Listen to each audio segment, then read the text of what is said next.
नमस्कार दोस्तों, स्वागत है आप सभी का डिजिटल तैयारी में। मैं सौरभ भारती फिर से हाजिर हूं आपके सामने।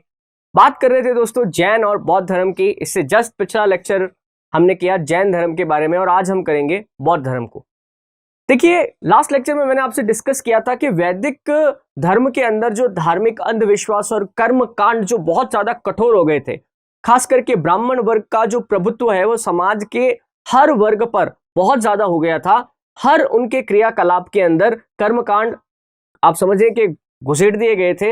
इस वजह से क्या हुआ कि आम जनता जो है इससे त्रस्त होने लगी। आम जनता अब कोई दूसरे विकल्प तलाशने लगी।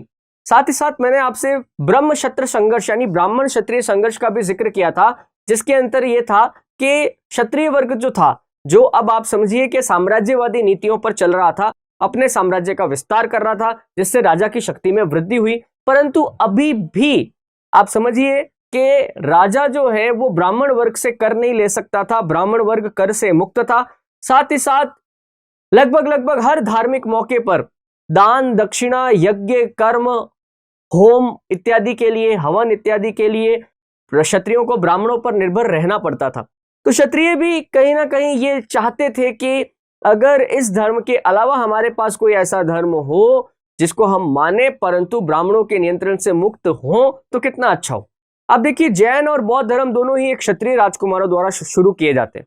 ऐसा नहीं है कि उस समय जैन और बौद्ध के अलावा कोई विचारधारा प्रचलित नहीं थी, बिल्कुल थी। परंतु बात यह है कि उसको इतना ज्यादा जिसको कहें बल नहीं मिला, संरक्षण नहीं मिला। जैन और बौद्ध धर्म को राजकीय संरक्षण बहुत मिला। जैसे आप देखें कि जैन और बौद्ध धर्म को कई सारे राजाओं ने अपनाया। पिछली बार मैंने आपको बताया था, तो जैन धर्म चंद्रगुप्त मौर्य अपनाता है, चंद्रगुप्त का वंशज संप्रति अपनाता है। कई सारे गुजरात के सोलंकी राजवंश जो थे वो अपनाते हैं, कलिंग नरेश खारवेल अपनाता है। तो आप समझिए कि एक राज्य का राजा जिस धर्म को संरक्षण दे रहा है तो फिर उसका प्रचार प्रसार तो होना ही है। परंतु देखिए, जैन धर्म में आगे चलकर एक प्रॉब्लम क्रिएट हो गई। जैन धर्म हद से ज्यादा जो है ना कंजर्वेटिव हो गया अपने नियमों के मामले में, खासकर अहिंसा के मामले में। बात समझ रहे हैं?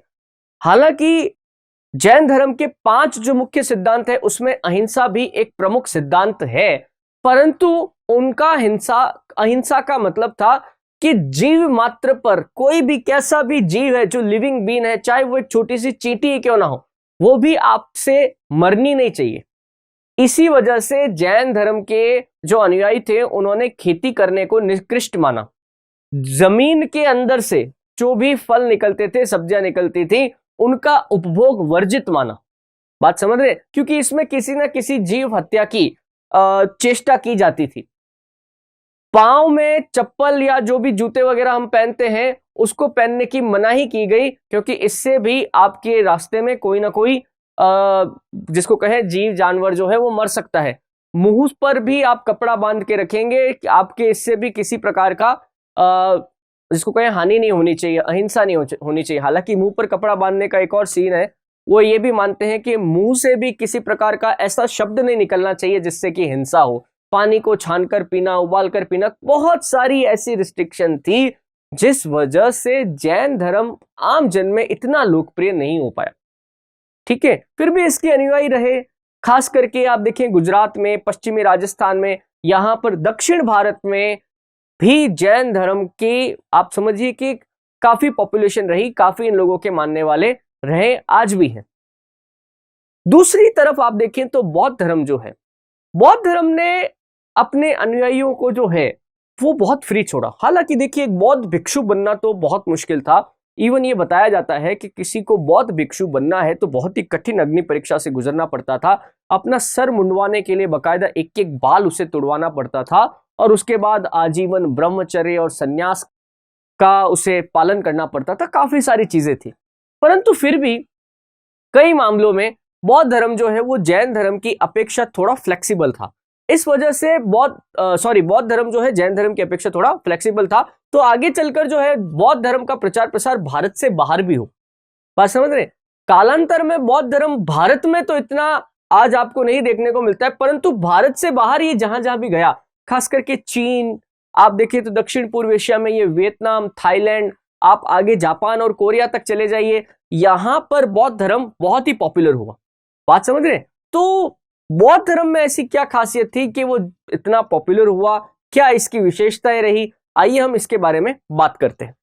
देखिए, सबसे पहली बात तो बौद्ध धर्म के संस्थापक कौन थे। देखिए, जैन धर्म में महावीर स्वामी को हम प्रवर्तक मानते हैं, प्रमोटर। यहां पर हम बौद्ध धर्म का संस्थापक कहेंगे, क्योंकि जैन धर्म ये मानता है कि महावीर स्वामी से पहले भी हमारे 23 तीर्थंकर हो चुके थे, तो जैन धर्म की परंपरा बहुत पुरानी है, ऐसा जैन साहित्य में मानते हैं। इस वजह से हम महावीर स्वामी को जैन धर्म का संस्थापक नहीं कह सकते, हम प्रवर्तक कहेंगे। दूसरी तरफ बौद्ध धर्म का गौतम बुद्ध से पहले कोई एग्जिस्टेंस नहीं मिलता है। बौद्ध लिटरेचर भी यही मानता है कि बौद्ध धर्म के संस्थापक जो है महात्मा गौतम बुद्ध ही थे। तो आइए थोड़ा गौतम बुद्ध के बारे में जानते हैं। संन्यास लेने से पहले इनकी क्या जीवनी रही उसके बारे में थोड़ी चर्चा करें। देखिए, महात्मा बुद्ध का जो जन्म होता है वो 563 ईसा पूर्व में लुम्बिनी, कपिलवस्तु जो जनपद था वहां पर होता है। लुम्बिनी का जो इलाका है वर्तमान में ये माना जाता है कि नेपाल के जो तराई क्षेत्र है वहां पर कहीं था। हालांकि इसकी एग्जैक्ट लोकेशन के ऊपर आज भी विद्वानों में मतभेद है, परंतु ये बात पक्के तौर पर मानी जाती है कि नेपाल के तराई क्षेत्र जो वर्तमान में बिहार से लगते हैं बाउंड्री, वहां पर कहीं पर था। इनके पिता जो हैं वो भी शाक्य गणराज्य के एक राजा थे, मतलब ये भी एक क्षत्रिय राजकुमार ही थे। इनके पिता का नाम सिद्धार्थ था, माता का नाम महामाया था। इनका विवाह भी यशोधरा नाम की एक राजकुमारी से हुआ। एक पुत्र भी था राहुल। परंतु इन सब चीजों के बाद भी 29 वर्ष की अवस्था में इन्होंने राज त्याग कर दिया, अपने महल का त्याग कर दिया। इसके पीछे भी एक घटना बताई जाती है, वो घटना मैं आपसे डिस्कस करना चाहूंगा। देखिए, जब गौतम बुद्ध का जन्म हुआ ना, तो इनके पांव के अंदर, ये पांव का सबसे निचला हिस्सा ना तलवा, वहां पर एक चक्र था। तो कई सारे विद्वान और कई सारे ज्योतिष जो राज दरबार में आए और उन्होंने इनकी अलग अलग प्रिडिक्शन की, फ्यूचर की प्रिडिक्शन की। तो ज्यादातर लोगों ने कहा कि इनके पांव में जो चक्र है ये चक्रवर्ती सम्राट बनने के लक्षण है। पर उनमें से एक ज्योतिष ऐसा था, उसने कहा कि साहब ये जो चक्र बनने का लक्षण है इसका मतलब है पग पग भ्रमण करना, और वो भी एक सन्यासी के रूप। परंतु ये ऐसा सन्यासी होगा जो चक्रवर्ती होगा, जो धर्म के क्षेत्र में एक चक्रवर्ती सम्राट के समान होगा, जिसे लोग सदियों तक याद रखेंगे। तो राजा को चिंता हुई कि यार अगर मेरा बेटा सन्यास ले लेगा तो फिर मेरा राजवंश आगे कैसे बढ़ेगा, वगैरह वगैरह खूब सारे विचार आए। तो उन्होंने वापस उस महापंडित से पूछा कि साहब क्या किया जाए कि ये सन्यासी ना बने।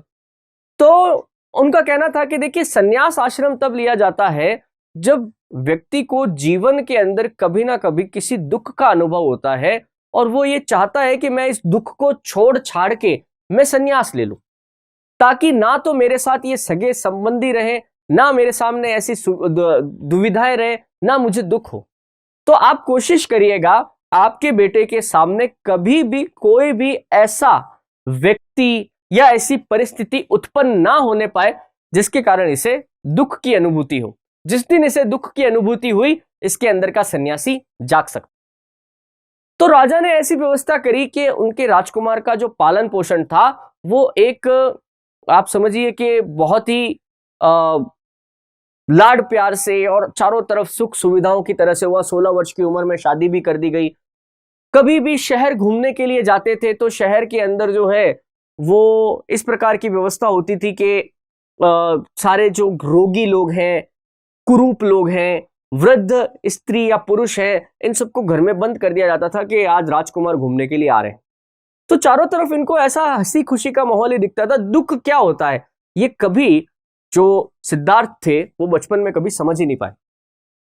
ऐसी स्थिति में एक बार की बात है कि इनका बाहर घूमने का मन हुआ और उन्होंने अपने सारथी को बुलाया और कहा कि भाई चलो घूमने। सारथी सकपका गया, क्योंकि जनरली हर बार जब ये बाहर घूमने जाते थे तो पहले नगर में ये ढिंडोरा पिटाया जाता था कि भाई अब आने वाले हैं राजकुमार और ये जो लोग हैं ये सब अंदर चले जाओ। इस बार बिना किसी सूचना के ये लोग निकल गए। तो जब ये निकले तो उस समय कहा जाता है कि इनको रास्ते में कुछ ऐसी चीजें दिखाई दी जिनसे इनका हृदय परिवर्तन हो गया। मार्ग में इन्हें एक छोटा शिशु दिखा, एक कमर झुकी हुई स्त्री, बिल्कुल समझिए कि आप बिल्कुल कमर झुक गई इतनी बूढ़ी स्त्री है वो दिखी, एक शव यात्रा जाती हुई दिखी और एक सन्यासी इनको दिखा। बात समझ रहे? संन्यास धारण किया हुआ व्यक्ति कैसा होता है, जो आम जनता से बिल्कुल ही अलग लगता है। गौतम बुद्ध के मन में बार बार ये सवाल उठे कि जो शव यात्रा थी उसको देखकर उन्होंने ये सारी जो घटनाएं उन्होंने देखी कि हाँ भाई एक बच्चा होता है, बच्चा बड़ा होता है, फिर उन्होंने कहा देखा ये बूढ़ी स्त्री क्या ये ऐसे कैसे हो गई है। तो सारथी ने कहा साहब आप भी जब बूढ़े हो जाएंगे तब आपके पिताजी भी देखिए बूढ़े हो रहे हैं, अल्टीमेटली जब बहुत ज्यादा उम्र हो जाती है तो इस प्रकार से शरीर हो जाता है, शरीर कमजोर हो जाता है कि अच्छा। और आगे जाके देखा तो उन्होंने देखा कि भाई वो एक बॉडी जा रही है। उनका ये कौन है कि साहब इसकी मृत्यु हो गई है। कि मृत्यु कैसे हो गई है, तो सही सही दिख रहा है, तो सोता हुआ लग रहा है। कि नहीं साहब इसकी मृत्यु हो गई, अब इसको जाके इसका अंतिम क्रिया कर देंगे। कि यार इसमें सब कुछ तो है, क्या नहीं है इसमें कि ये मर चुका है। तो सारथी ने कहा साहब इसका जवाब मेरे पास नहीं है। फिर अंत में उन्हें वो सन्यासी दिखा। उनका ये कौन है साहब, ये एक सन्यासी है। कि सन्यासी क्या होता है कि साहब जिसने सांसारिक मोह माया को त्याग दिया है। कि मोह माया से हमारा क्या तात्पर्य है। सारथी ने कह दिया साहब देखो इसका जवाब भी मेरे पास नहीं है। घर गए, अपने महल पहुंचे और रात भर इसी उधेड़ बुन में लगे रहे जो ये चीजें उन्होंने देखी थी, और मन में वैराग्य उत्पन्न हुआ। और रातों रात उन्होंने सारथी को वापस बुलाया और कहा सारथी चलो। जब वो रात में ही अपने राज्य की सीमा से बाहर निकले तब उन्होंने अपने राज्य सी वस्त्र त्यागे, अपने आभूषण त्यागे और अपने सारथी को बोला कि अब तुम घर जाओ वापस। सारथी ने कहा साहब मैं घर जाके क्या कहूंगा। तो उनको उसने कहा गौतम बुद्ध ने कि उनसे कहना कि सिद्धार्थ सत्य के मार्ग पर चला गया। और ऐसा कहकर वो आगे बढ़ गए। आगे चलकर अब उन्हें पता था कि संन्यास धारण करना है तो एक गुरु की आवश्यकता होगी। तो आलार कालाम नाम के एक व्यक्ति को उन्होंने अपना गुरु बनाया। तो जैसा उस समय संन्यास की प्रथा प्रचलित थी, जिसके अंतर्गत योग करना, ध्यान लगाना, ध्यान में बैठना, ये सब चीजें प्रचलित थी, पूजा पाठ करने, है ना, इसमें उनका मन नहीं लगा। तो 1 वर्ष बाद उन्होंने अपने गुरु को त्याग दिया। त्यागने के बाद वो स्वयं जो है एक पीपल के वृक्ष के नीचे ध्यान लगाकर बैठ गए और 36 वर्ष की आयु में खुद ने ही कठोर तपस्या करी, अकेले तपस्या करी और उन्हें बोधिसत्व की प्राप्ति हुई। बात समझ रहे? आत्मज्ञान की प्राप्ति हुई। उन्हें जीवन, मरण, मृत्यु और मोक्ष का ज्ञान हो गया। इसके बाद ही जब उन्हें इन सब चीजों का ज्ञान हो गया, बोध हो गया, तब वो बुद्ध कहलाए। बात समझ रहे? उसके बाद वो अपने जीवन में बुद्ध के नाम से ही जाने गए। गौतम शब्द जो लिया गया है ये इनकी मासी से लिया गया है। वास्तव में तो जो सिद्धार्थ की माँ थी, मतलब गौतम बुद्ध की माँ, उनका नाम महामाया था। और 7 दिन के बाद ही जब इनका जन्म हुआ सिद्धार्थ का, उसके 7 दिन के बाद ही उनकी मृत्यु हो गई थी। उसकी मृत्यु के बाद उनकी जो मासी थी गौतमी ने इनका लालन पालन किया था। इस वजह से ये गौतम बुद्ध कहलाए। बात समझ रहे? गौतम बुद्ध ने अपना पहला उपदेश जो है वो सारनाथ में दिया था। सारनाथ में आज भी अशोक के समय का जो है सारनाथ का स्तूप बना हुआ है, बड़ा फेमस है। तो यहां से गौतम बुद्ध का जीवन संन्यास वाला शुरू हो जाता है। आगे चलकर इन्होंने पूरे भारत में, खास करके उत्तर भारत में घूम घूम कर उपदेश दिए और इन लाखों की संख्या में इनके अनुयायी बने, जो इनके बौद्ध संघ के अंदर शामिल हुए। कालांतर में इसी बौद्ध संघ के भिक्षुओं ने जो है विश्व के अलग अलग कोनों में जाकर बौद्ध धर्म का प्रचार प्रसार किया। तो ये इनके जीवन की कुछ मुख्य टाइमलाइन है। अपन बारी बारी से देख लेते और क्या क्या चीजें हमको करनी है। जन्म स्थान, जन्म का वर्ष आप देख लीजिए 563 ईसा पूर्व में। जन्म स्थान लुम्बिनी कपिलवस्तु में। ग्रह त्याग कब किया? 29 वर्ष की अवस्था में। बौद्ध लिटरेचर के अंदर ये जो ग्रह त्याग की घटना है ना, इससे लिखा गया है महाभिनिष्क्रमण। निष्क्रमण का मतलब निकलना। तो महाभिनिष्क्रमण जो है इनके ग्रह त्याग की घटना को कहा जाता है। ज्ञान की प्राप्ति हुई इन्हें 36 वर्ष की अवस्था में उरुवेला में। वर्तमान में उरुवेला को बोध गया के नाम से जाना जाता है। बौद्ध धर्म का सबसे बड़ा जो धार्मिक स्थान है वो बोध गया ही है। प्रथम उपदेश इन्होंने दिया सारनाथ। बात समझ रहे? सारनाथ में जो इन्होंने प्रथम उपदेश दिया, इस घटना को कहा गया है धम्म चक्र प्रवर्तन। इसका अर्थ है धर्म का पहिया घुमा। इसका अर्थ क्या है? धर्म का पहिया घुमा। तो इनके द्वारा जो पहला उपदेश दिया गया सारनाथ में, उस घटना को क्या कहा गया है? धम्म चक्र प्रवर्तन। ठीक है, इनकी मृत्यु 483 ईसा पूर्व में कुशीनगर में हुई। उस समय इनकी आयु लगभग 80 वर्ष की थी। और इस घटना को, जब इनकी मृत्यु हुई, इस घटना को महापरिनिर्वाण कहा गया है। क्या कहा गया है? महापरिनिर्वाण। ठीक है, तो जो बातें हमने करी और भी, वो भी देखिए, सब आपके नोट्स बनाने के लिए अवेलेबल है। महात्मा बुद्ध का जन्म 563 ईसा पूर्व में कपिलवस्तु के निकट लुम्बिनी वन में हुआ। बचपन का नाम आप याद रखेंगे इनका, सिद्धार्थ। महावीर स्वामी के बचपन का नाम क्या था? वर्धमान। महावीर स्वामी जो थे ना, उनके बचपन का नाम क्या था? वर्धमान। और गौतम बुद्ध के बचपन का नाम क्या था? सिद्धार्थ। ठीक है, बुद्ध के पिता शुद्धोधन शाक्य गणराज्य के शासक थे। उनकी माता का नाम क्या था? महामाया था। माता की मृत्यु के बाद उनकी मौसी प्रजापति गौतमी ने उनका पालन पोषण किया था। बुद्ध का विवाह यशोधरा से हुआ था। यशोधरा से इन्हें एक पुत्र भी था जिसका नाम था राहुल। पुत्र के जन्म के कुछ समय पश्चात मात्र 29 वर्ष की अवस्था में उन्होंने गृह त्याग कर दिया। गृह त्याग करने के बाद ये सर्वप्रथम आलार कलाम के शिष्य बने। निरंजना नदी के तट पर उरुवेला नामक स्थान पर उन्हें ज्ञान की प्राप्ति हुई, जिसके बाद वो बुद्ध कहलाए। बुद्ध ने अपना पहला उपदेश कहाँ दिया? सारनाथ में दिया। और इसे क्या कहते हैं? इस घटना को धर्म चक्र प्रवर्तन कहते हैं। 483 ईसा पूर्व में 80 वर्ष की अवस्था में मल्ल गणराज्य की राजधानी कुशीनगर में इनका देहांत हो गया। तो ये बुद्ध के जीवन की घटनाएं हैं। बात समझ रहे कि बुद्ध के जीवन में कब कब ये कहां कहां गए। आगे देखिए, इनके द्वारा जो चलाया गया बौद्ध धर्म है, उसके दर्शन क्या है, उसके सिद्धांत क्या है, उनकी बात करें। देखिए, बौद्ध धर्म का जो सिद्धांत है वो 4 आर्य सत्यों पर आधारित है। ये 4 आर्य सत्य क्या है? कि दुख क्या है, सबसे पहले दुख क्या है ना? दुखों का कारण क्या है, दुखों का निवारण क्या है, और दुखों से कैसे बचा जा सकता है। तो गौतम बुद्ध के अनुसार पूरा जीवन जो है वो दुखमय है। बात समझ रहे? मतलब चारों तरफ व्यक्ति के जीवन में हमेशा दुख ही दुख होते। इस दुख का कारण उन्होंने बताया कि इस दुख का कारण है मनुष्य की इच्छाएं। मनुष्य जितना ज्यादा इच्छाएं करता है उतना ज्यादा उसे दुख होता है, क्योंकि जब इच्छाओं की पूर्ति नहीं होती तब उसे उसकी प्राप्ति के लिए और संघर्ष करना पड़ता है, और इस संघर्ष के रास्ते में उसे और दुख झेलना पड़ता है। तो अगर किसी चीज की इच्छा ही ना हो तो फिर दुख भी नहीं होगा। और दुखों से बचने का उपाय था मोक्ष की प्राप्ति। बात समझ रहे? और मोक्ष की प्राप्ति के लिए आपको संन्यास धारण करके तपस्या करनी होगी। देखो, जैन और बौद्ध धर्म है ना, दोनों ही मोक्ष प्राप्ति को जीवन का अंतिम लक्ष्य बताते हैं। दोनों ही निराशावादी हैं। दोनों धर्म कैसे हैं? निराशावादी। निराशा का मतलब क्या है? जैसे दोनों ही देखते हैं कि यार जीवन में अगर जो नॉर्मल जीवन हम जीते हैं उसमें कुछ भी आशा नहीं है, सुख नहीं, दुख ही दुख। तो आपको हमेशा जीवन का लक्ष्य बनाना चाहिए मोक्ष प्राप्ति का। ठीक है, तो ये इनके 4 आर्य सत्य थे।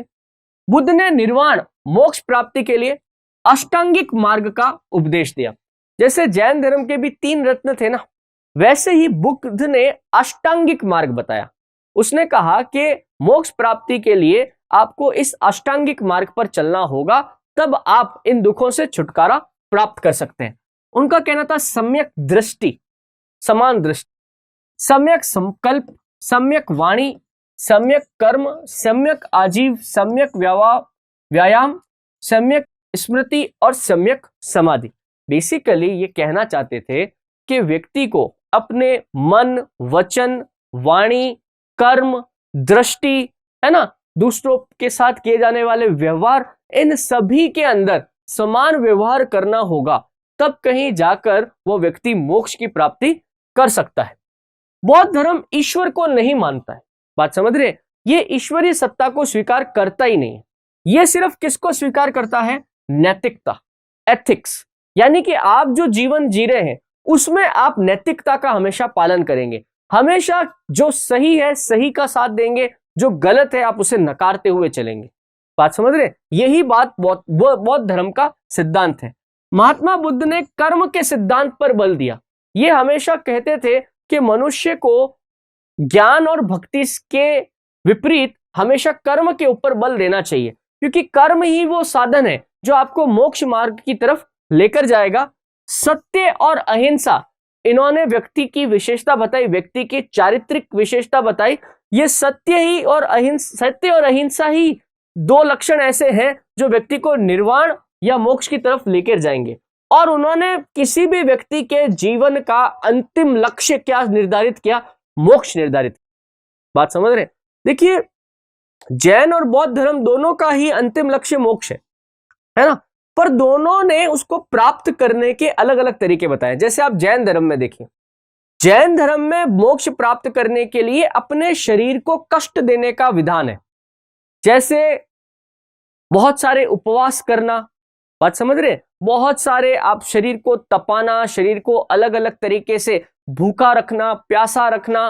कई बार तो आप देखिए कि जैन धर्म में संथारा लेने की प्रथा है, जिसके तहत अन्न और जल को त्याग दिया जाता है और उसके बाद अपने प्राण छोड़ दिए जाते हैं। बौद्ध धर्म में ऐसा नहीं। बौद्ध धर्म में क्या था कि आपको अगर अपना मोक्ष प्राप्ति करना है तो सबसे पहले अपने आंतरिक शक्ति या शारीरिक शक्ति पर काम करना पड़ेगा। गौतम बुद्ध के अनुसार मानसिक रूप से अगर आप मजबूत हो, शारीरिक रूप से अगर आप मजबूत हो, तो आपको मोक्ष प्राप्ति से कोई नहीं रोक सकता। इसीलिए बौद्ध धर्म के अंदर मेडिटेशन, ध्यान, योगा, शारीरिक व्यायाम, है ना, विभिन्न प्रकार की आप विधाएं देखें। जैसे कुंफू कराटे वाली जो विधा है, ये बौद्धों के मठों में चली है। आप देखें तो बौद्ध सन्यासी जो है अपने हठ योग के लिए जाने जाते है ना, अपने विभिन्न प्रकार के जो आसन है, प्राणायाम है, उनके लिए जाने जाते हैं। तो ये सब प्रैक्टिस जो है उनको, ये भी एक मोक्ष प्राप्ति का तरीका है। वो अपने आप को इतना ज्यादा आध्यात्मिक रूप से, मानसिक रूप से, शारीरिक रूप से मजबूत करते हैं कि फिर उनका ध्यान एकाग्रचित होकर सिर्फ मोक्ष प्राप्ति की तरफ रहता है। वो कहते थे कि अगर आप शरीर से मजबूत हैं, आप मानसिक रूप से मजबूत हैं, तो फिर आप सिर्फ और सिर्फ एकाग्रचित होकर मोक्ष की प्राप्ति के लिए ध्यान कर सकते हैं। जैन धर्मावलंबियों का मानना है कि जब व्यक्ति शरीर को बहुत ज्यादा कष्ट देता है तो ऐसी स्थिति में वो ईश्वर को याद करता है, इस वजह से वो मोक्ष प्राप्ति की तरफ अपना ध्यान केंद्रित करेगा। बात समझ रहे? दोनों के रास्ते अलग अलग हैं, पर जाना एक ही तरफ है, मोक्ष की तरफ जाना है। बौद्ध धर्म वेदों की प्रामाणिकता को अस्वीकार करता है। हालांकि देखिए, वैदिक मंत्रोच्चार का, वैदिक मंत्रों का बौद्ध धर्म में बहुत महत्व है, परंतु वो वेद की प्रामाणिकता, बेसिकली यहां पे वो अस्वीकार किसको करता है? वर्ण व्यवस्था को अस्वीकार करता है, देवताओं की उपस्थिति को अस्वीकार करता है। ये इंद्र, सोम, है ना, सूर्य, वायु, चंद्रमा, इन सबको यह अस्वीकार करता है। हालांकि मंत्रों को अस्वीकार वो नहीं करता है। चार आर्य सत्य देखिए, जो मैं अभी बता चुका हूं। वैसे तो जीवन दुखमय है, चारों तरफ जीवन में दुख ही दुख है। तृष्णा, तृष्णा आपकी इच्छाएं, लालसा किसी चीज को पाने की इच्छा, मोह किसी व्यक्ति से अटैचमेंट होना, ये सांसारिक जीवन में दुख के कारण है, ये दुख का समुदाय है। बात समझ रहे हैं? इसको कैसे आप दूर कर सकते हैं? तो ये वाली जो चीजें हैं, तृष्णा, लालसा, मोह, इनको छोड़ दीजिए, इनको त्याग कर दीजिए, आपके जीवन से दुख खत्म हो जाएंगे। और छोड़े कैसे? अष्टांगिक मार्ग का स्वीकार करिए, अष्टांगिक मार्ग को अपने जीवन में उतारिए, आप इन दुखों को त्याग कर पाएंगे। अनिश्वरवादी धर्म है। बुद्ध ने आत्मा की परिकल्पना को भी अस्वीकार नहीं किया है। आत्मा, परमात्मा की परिकल्पना को बौद्ध धर्म स्वीकार नहीं करता है। बौद्ध धर्म के तीन ग्रंथ देखिए, बुद्ध, धर्म और संघ। देखो, बौद्धिक ये जो बौद्धिक लिटरेचर है ना, बुद्ध साहित्य जो है, ये पाली भाषा में लिखा हुआ है। पाली भाषा में धर्म को धम लिखा जाता है ना, इस वजह से आपको ये धम लिखा हुआ मिलेगा। तो बाकायदा ये तीन जो बुद्ध, धम और संघ जो है, ये बौद्ध धर्म के तीन रत्न कहे जाते थे। बाकायदा जो भी बौद्ध धर्म में दीक्षित होता था वो इस मंत्र का उच्चारण भी करता था, बुद्धम शरणम गच्छामि, संघम शरणम गच्छामि, संघम शरणम गच्छामि। बात समझ रहे? मैं बुद्ध की शरण में जाता हूं, मैं धर्म की शरण में जाता हूं, मैं संघ की शरण में जाता हूं। और इस प्रकार से गौतम बुद्ध के अनुयायियों का एक बहुत बड़ा सर्कल बन गया। बात करें अपन बौद्ध संघ की, तो गौतम बुद्ध ने बौद्ध भिक्षुओं के मार्गदर्शन के लिए एक बौद्ध संघ की स्थापना करी थी। बौद्ध भिक्षुओं के प्रवेश के लिए बकायदा, मैंने आपसे कहा, एक कठिन प्रक्रिया से गुजरना पड़ता था। इसे उपसंपदा कहा जाता था। जो लोग गृहस्थ जीवन में रहकर बौद्ध धर्म को स्वीकार कर रहे हैं उन्हें उपासक कहा जाता था। वही वाली बात, जैसे जैन धर्म में भिक्षु भिक्षुणी और श्रावक श्राविका था, वैसे ही यहां पर भी उपसंपदा और उपासक शब्द का प्रयोग किया गया है।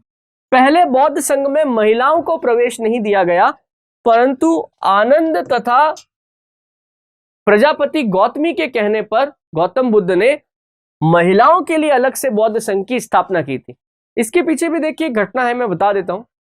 जैसे आनंद का जो ये नाम आया ना, आप नाम भी ध्यान रखना, ये आनंद जो है ये गौतम बुद्ध के सबसे प्रिय शिष्य थे। ऐसे कैसे, मैंने आपको बिंबिसार का नाम बताया था, बिंबिसार भी जो है ये गौतम बुद्ध के शिष्य थे। ऐसे कैसे, अभी जो आपने ये शब्द लिया प्रजापति गौतमी,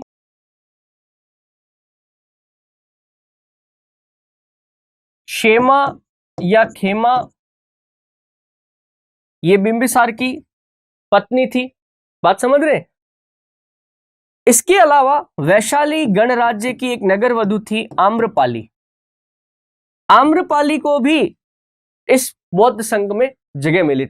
घटना है एक, देखिए क्या होता था, ये जो बौद्ध संघ है ना, गौतम बुद्ध के साथ ये पूरा पूरा संघ चलता था। मतलब एक स्थान से दूसरे स्थान पर जा रहे हैं तो सब चेले गौतम बुद्ध के साथ ही जाते थे। फिर गांव के बाहर रहते थे, विहार बनते थे, वहां पे रहने की व्यवस्था होती थी। उसके बाद उस गांव में उपदेश वगैरह होते थे, गांव वाले सारी उपदेश की व्यवस्थाएं किया करते थे और बकायदा इनको बुलाया जाता था उपदेश देने के लिए। लोग इनको बहुत मानने लग गए थे, क्योंकि देखिए आप, गौतम बुद्ध ने जाति प्रथा को, वर्ण व्यवस्था को सिरे से खारिज कर दिया। बात समझ रहे? इस वजह से समाज का जो खास करके सबसे पिछड़ा हुआ वर्ग था, सबसे निम्न वर्ग था, वो इनसे बहुत जल्दी अटैच हुआ। आप देखें कि एक व्यक्ति को मैं अछूत मान रहा हूं, मैं उससे टच भी हो जाता हूं तो मैं उसको समाज से हिकारत की नजर से देख रहा हूं, लगातार उसका बायकॉट कर रहा हूं, और अचानक से एक व्यक्ति आता है और वो उसको अपने साथ बैठा के खाना खिलाता है, एक ही थाली में भोजन कराता है, अपने साथ उसको आने जाने की स्वतंत्रता देता है। तो स्वाभाविक सी बात है कि इस व्यक्ति का आकर्षण इसकी तरफ जरूर होगा, क्योंकि वो उसे वो सारी सुविधाएं दे रहा है जिसके लिए आज तक वो शायद इच्छा करता था, या वो लोगों को देखता था कि बाकी सब लोग आपस में समान व्यवहार करते हैं तो मेरे साथ क्यों नहीं होता। बात समझ? इस वजह से भी बौद्ध धर्म के अंदर जो आम जनता थी ना, उसका स्वाभाविक रूप से झुकाव हुआ और वैदिक धर्म को छोड़कर लोग गौतम बुद्ध के अनुयायी बनने लगे। ये बहुत बड़ा कारण है इस बौद्ध धर्म के इतना फैलने का। फिर देखिए आप, संघ का ऐसा ही एक पड़ाव जो है वैशाली नगर के बाहर पड़ा, और नगर के बाहर जो है एक बड़ा सा आलीशान मकान था, उसके अंदर आम्रपाली नाम की स्त्री रहा करती थी। आम्रपाली नगर वधु थी। नगर वधुएं जो हैं वो नगर के जो लोग हैं उनके मनोरंजन का काम करती थी, नाचने गाने वाली, आप समझ सकते हैं। तो कहा जाता है कि बौद्ध संघ के जो भिक्षु थे वो अपनी आजीविका भिक्षा मांगकर चलाते थे। मतलब सुबह सुबह सवेरे सवेरे भिक्षु निकलते थे और दरवाजों पर जाकर भिक्षा मांगते थे, और जो भिक्षा में मिलता था उसे ही लाकर भोजन बनाकर खाया करते थे। तो कहा जाता है कि आनंद भी जो है भिक्षा लेने के लिए निकले, और जब आम्रपाली के घर के बाहर से निकले तो आम्रपाली ने कहा कि भाई आप मुझसे भिक्षा नहीं लेंगे क्या? तो आनंद ने कह दिया कि तुमसे भिक्षा लेके क्या फिर हमारा धर्म भ्रष्ट करना है? तुम्हारे जो नीच कर्म है उसके कारण तुम्हारी भिक्षा भी दूषित है। तो आम्रपाली ने भी कह दिया, मैं तो समझती थी कि गौतम बुद्ध के जो चेले हैं वो भी गौतम बुद्ध की तरह ही सोचते होंगे, परंतु मुझे जानकर दुख हुआ कि आप सब लोग वैसे नहीं हैं, इसलिए आप सच्चे गौतम बुद्ध के अनुयायी हो ही नहीं सकते। आनंद को बहुत गुस्सा आया और आनंद ने गौतम बुद्ध से जाकर शिकायत की, इस प्रकार से मेरा अपमान हुआ है और आप इसे राजा से दंडित करवाइए इस प्रकार से।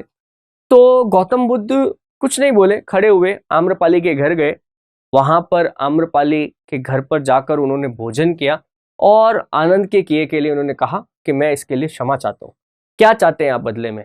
तो उन्होंने कहा कि आप मुझे भी जिसको कहते हैं ना अपने बौद्ध संघ में शामिल कर लीजिए। उस समय तक महिलाएं शामिल नहीं होती थी, पर कालांतर में आनंद को भी रियलाइज हुआ कि यार मैंने गलत किया।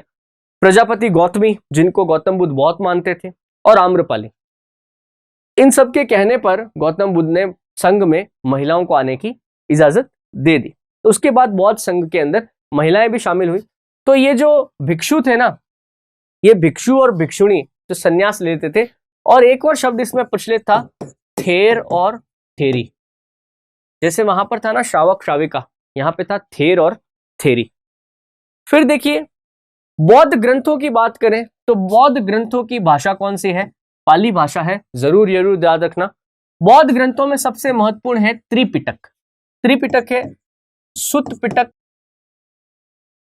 विनय पिटक और अभिधम पिटक।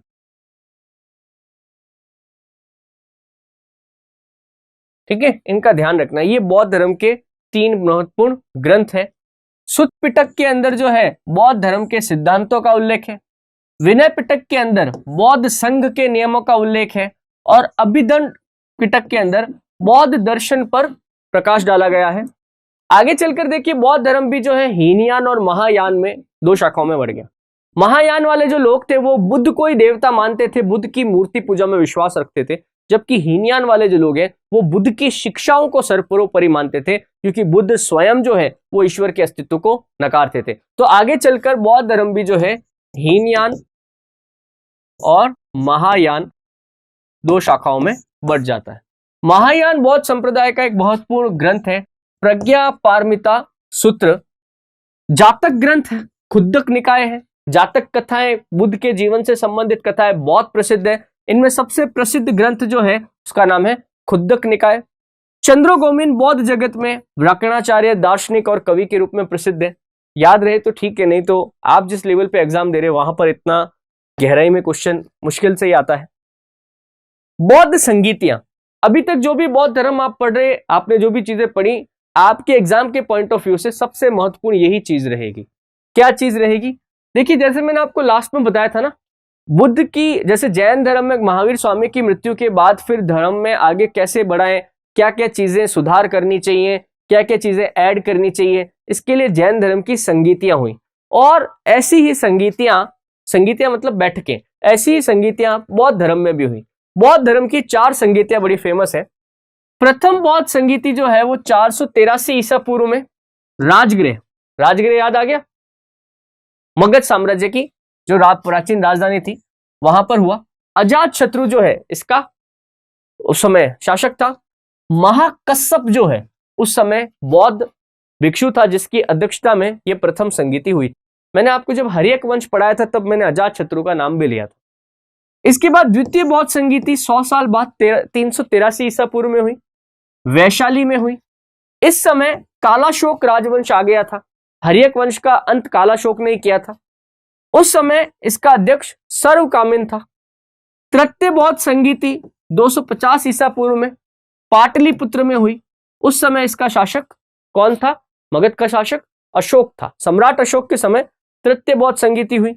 और चतुर्थ बौद्ध संगीति 62 ईस्वी में हुई। उस समय स्थान कुंडलवन, शासक कौन था? कनिष्क, अध्यक्ष कौन था? वसुमित्र। बात समझ रहे हैं? 62 ईस्वी लिखना। अब देखो इसको याद कैसे करोगे आप? जैसे अब ये ईयर तो याद कर लेना, आप हो जाएंगे, कोई दिक्कत नहीं। स्थान याद रखोगे आप RVPK, राजगृह, वैशाली, पाटलिपुत्र, कुंडलवन। बात समझ रहे? फिर शासक AKAK, अजातशत्रु, कालाशोक, अशोक और कनिष्क। ये इसी तरीके से पूछे जाते हैं, है ना? तो आप इसको ऐसे याद रखो RVPK AKAK, इससे याद हो जाएगा आपको। जरूर याद रखना आप इसको, बौद्ध संगीतियों पे अच्छा क्वेश्चन बनता है। तो दोस्तों ये था बौद्ध धर्म के बारे में जानकारी। प्राचीन भारतीय इतिहास में देखो, वैसे तो अगर अपन पढ़ना शुरू करें ना तो लंबे चलते जाओ। बुद्ध का दर्शन, उनका जीवन, बुद्ध की शिक्षाएं अपने आप में ही बहुत ही इंटरेस्टिंग भी है और बहुत ही आप समझिए कि वास्ट सब्जेक्ट भी है, परंतु क्योंकि हम एक एग्जाम के पॉइंट ऑफ व्यू से तैयारी कर रहे हैं, इस वजह से हमें एक तरफ ये बात नहीं भूलनी चाहिए कि एग्जाम में किस प्रकार के क्वेश्चन पुटअप होते हैं, हमें उन पर ध्यान देना चाहिए। तो आपने इस लेक्चर की शुरुआत में जो बातें सुनी उनको एक कहानी के रूप में आप याद रखिए। शुरुआत की जो 2-3 स्लाइडें थी जिसके अंदर गौतम बुद्ध की पर्सनल जानकारी थी, पिता माता, गृह त्याग वगैरह, पहला जो उन्होंने अपना उपदेश दिया वगैरह, वो वाली जानकारियां, और फाइनली ये बौद्ध संगीतियां, इस पर आपका फोकस ज्यादा रहना चाहिए। अदरवाइज वैसे भी देखिए जो ये सारा के सारा मटेरियल मैं आपके सामने लेकर आता हूं स्लाइड्स के रूप में, मैं उतना ही लेकर आता हूं जितना आपके लिए जरूरी है। बात समझ रहे हैं? मैं चाहता तो बहुत कुछ भी चीजें डाल सकता था, बट मेरा उद्देश्य रहता है कि एक कॉम्पैक्ट चीज आपके सामने अवेलेबल हो जो थोड़ी इफेक्टिव हो। अगर आप उसको याद करके जाएं तो आप 100% नहीं तो 70 से 80% सवाल तो जीके के सही कर ही सके, यही मेरा उद्देश्य है। तो आई होप आपको जैन और बौद्ध धर्म समझ में आए होंगे। अच्छे से बार बार इन्हें सुनिए, कहानी के रूप में आपके दिमाग में चलने चाहिए, ठीक है। एक बार जब बेसिक तैयार हो जाएगा तो चीजें और आसान हो जाएंगी। तो ये लेक्चर अपन यहीं खत्म करते हैं। नेक्स्ट लेक्चर में हम थोड़ा अब और टाइमलाइन में आगे बढ़ते हैं, हम बात करेंगे मौर्य काल, है ना। जैन और बौद्ध धर्म से पहले हमने मगध के प्रारंभिक राजवंश पढ़े थे, तो मैंने लास्ट उसमें नंद राजवंश पढ़ाया था। नंदों का अंत चंद्रगुप्त मौर्य ने किया, धनानंद का अंत, और उसके बाद मौर्य वंश की नींव रखी मगध में। अगले चैप्टर में अपन मौर्य वंश को ही डिस्कस करेंगे। Till then, thank you. Please like, share, subscribe digital तैयारी।